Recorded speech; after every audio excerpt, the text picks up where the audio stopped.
एक समय की बात है। दूर एक हिमालय के जंगल में टुनटुनी चिड़िया अपने पति भूरा चिड़ा और अपनी बेटी गुड़िया के साथ रहती थी। टुनटुनी चिड़िया बहुत गरीब पक्षी थी और वो अपने परिवार के साथ मिट्टी के बनाए हुए घर में रहती थी। लेकिन कुछ दिनों बाद बारिश का मौसम आने वाला था। हर दिन उसे डर रहता था कि अगर बारिश हो गई तो उसका मिट्टी का घर पानी में मिल जाएगा, वो और उसका परिवार बेघर हो जाएगा। फिर वो क्या करेगी, कहाँ जाएगी। एक दिन इसी परेशानी में वो अपने पति भूरा चिड़ा से कहती है, सुनिए जी, हमारा घर मिट्टी का बना हुआ है। कुछ दिनों बाद बारिश का मौसम भी शुरू हो जाएगा। अगर हमारा घर बारिश के पानी से ढह गया तो हम कहाँ जाएंगे? और इससे हम दोनों की और हमारी बेटी गुड़िया की जान को भी तो बहुत खतरा है। मुझे तो ये बात अंदर से खाई जा रही है। आप कुछ कीजिए ना,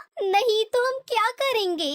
अपनी पत्नी की बात सुनकर भूरा चिड़ा उससे सहमति जताते हुए कहता है, टुनटुनी, बात तो तुम बिल्कुल ठीक कह रही हो। गुड़िया की मम्मी, बारिश के मौसम में बहुत से घर ढह जाते हैं। हमारा घर भी मिट्टी का है, हमें भी पूरा खतरा है। तुम चिंता मत करो, मैं साहूकार से कुछ पैसे उधार मांग लूंगा और फिर हम अपने घर की मरम्मत करवा लेंगे। इसको इतना मजबूत बना देंगे कि बारिश के पानी से हमें कोई खतरा ना हो। तुम परेशान मत हो, मैं तुम्हें और अपनी बेटी को कुछ भी नहीं होने दूंगा। फिर ये कहकर भूरा चिड़ा साहूकार कालू कौवे के पास पैसे मांगने के लिए जाता है और उससे कहता है, नमस्ते साहूकार जी, आपका बड़ा उपकार होगा अगर आप कुछ पैसे उधार दे दो। जैसा कि आप तो जानते ही हैं, कुछ वक्त बाद बारिश का मौसम नजदीक आ रहा है। हमारा घर मिट्टी का है, मेरी छोटी सी बेटी गुड़िया है। अगर हमारा घर ढह गया तो हम सबकी जान को खतरा है। इसलिए आप हम पर रहम खाए और मुझे कुछ पैसे उधार दे दे। मैं आपसे वादा करता हूँ, मैं आपको जल्द से जल्द पैसे लौटा दूंगा।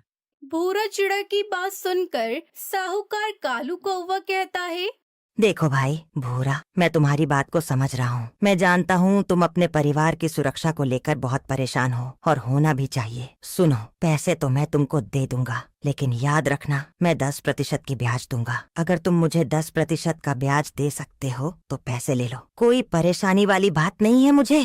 ठीक है सेठ जी, जैसा आप कहे, आप मुझे पैसे उधार दे दे। फिर भूरा चिड़ा साहूकार से पैसे लेकर अपने घर वापस आ जाता है। अरे कहाँ हो टुनटुनी चिड़िया, ये देखो पैसे मिल गए हैं। अब हम अपना घर पक्का कर बना लेंगे। तुम बताओ हम किस तरीके का घर बनाएं अपना। तभी उसकी बेटी गुड़िया चिड़िया कहती है, पिताजी मैं बताऊं कैसा घर बनवाना है मुझे? अरे बेटी गुड़िया, तुम्हें कैसा घर बनाना है तुम बताओ, मुझे तुम्हारे पापा वैसा ही घर बनवाएंगे। पिताजी, मैं अक्सर अपनी दोस्त के घर जाती हूँ। उसका घर बाहर से दिखने में बहुत ही ज्यादा खूबसूरत है। उसने अपने घर पर सब्जियों का पेंट किया हुआ है और सब्जियाँ सजाई हुई है अपने घर के बाहर। उसका घर तो मुझे बहुत अच्छा लगता है।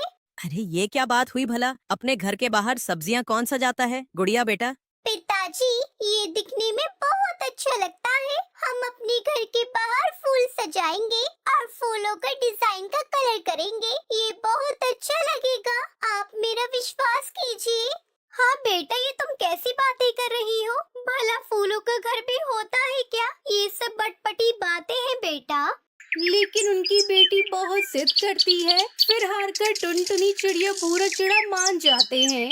सुनिए जी, जैसा गुड़िया कह रही है फूलों का घर आप बनवा सकते हैं तो बनवा दीजिए। मैं अपनी बेटी की इस ख्वाहिश को पूरा करना चाहती हूँ, क्योंकि आज तक उसने हमसे कुछ भी नहीं मांगा। चलो ठीक है टुनटुनी और गुड़िया, अगर तुम्हें इतना ही विश्वास है तो हम ऐसा ही करेंगे। फिर कुछ दिन यूं ही गुजर जाते हैं और टुनटुनी चिड़िया का घर बनता है। जैसा गुड़िया ने कहा था वैसा ही फूलों का घर बना था और वो दिखने में बहुत अच्छा लग रहा था। ये देखकर टुनटुनी चिड़िया का परिवार बहुत खुश होता है। अरे वाह भूरा जी, ये फूलों का घर तो दिखने में बहुत सुंदर लग रहा है। सच कहती थी गुड़िया, घर बहुत अच्छा लगेगा। टुनटुनी चिड़िया के फूलों के घर की बात पूरे जंगल में फैल जाती है। सब पक्षी उसके घर के बारे में बात करने लगते हैं। अरे सुनो सुनो, क्या तुमने टुनटुनी चिड़िया और भूरा चिड़ा का घर देखा है? कितना यूनिक बनाया है उन्होंने, कितना अच्छा लगता है देखने में। भला उन्हें ये आइडिया आया कहाँ से? उनका घर देखकर तो मैं उनके घर का दीवाना बन गया हूँ। जंगल के सारे पक्षी इस तरह फूलों का घर देखकर हैरान थे और वो तारीफें कर रहे थे। एक दिन सुंदरी कौवी टुनटुनी चिड़िया के फूलों के घर में आती है।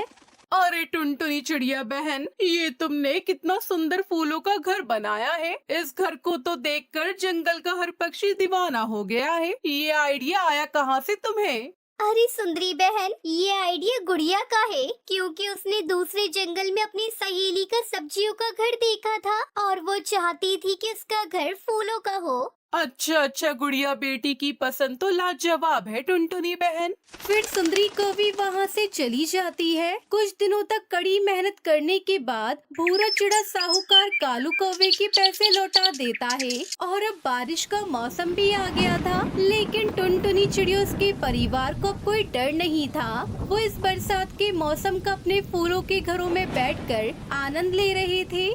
देखो भूरा जी, आज ये बारिश कितनी अच्छी लग रही है। हमारे नए घर से पहले तो ये बरसात मुझे खौफ लगती थी, कहीं ये मेरे परिवार को या मेरे घर को मुझसे छीन न ले। लेकिन आज इस नए फूलों के घरों में ये बरसात किसी सौगात से कम नहीं लग रही।